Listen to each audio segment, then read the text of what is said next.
بسم اللہ الرحمن الرحیم۔ السلام علیکم دوستو۔ قابل و حابل۔ قرآن مجید میں حضرت آدم علیہ السلام کے دو بیٹوں قابل و حابل کا قصہ ہے، اور ہم تم کو سناتے ہیں کہ حضرت آدم اور حوا علیہ السلام سے بہت اولاد ہوئی۔ انہی میں سے دو بچے قابل و حابل تھے۔ قابل بڑا لڑکا تھا، لیکن یہ ماں باپ کا کہنا نہیں مانتا تھا۔ حابل چھوٹا بھائی تھا جو ماں باپ کا کہنا مانتا تھا۔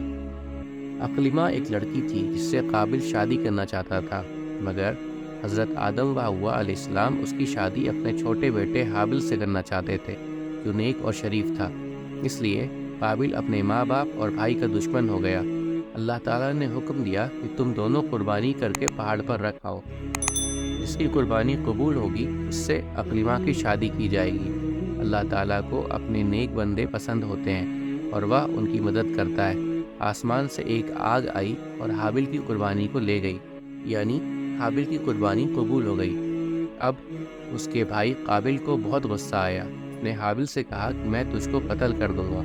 حابل نے کہا، اللہ نیک بندوں کی قربانی قبول کرتا ہے، اگر تم مجھ سے لڑو گے تو میں تم پر ہاتھ نہیں اٹھاؤں گا۔ آخر ایک دن قابل نے حابل کو قتل کر دیا۔ دنیا میں یہ پہلا قتل تھا جو قابل نے اپنے بھائی حابل کا کیا۔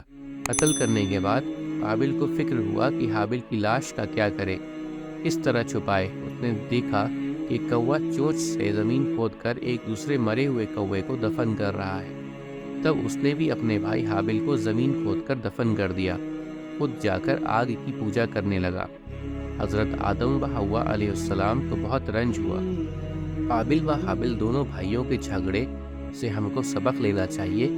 ہمارا حقیقی بھائی یا مسلمان بھائی اگر ہم پر زیادتی کرے تو بہتر یہ ہے کہ ہم صبر کریں اور اپنے بھائی پر ہاتھ نہ اٹھائیں۔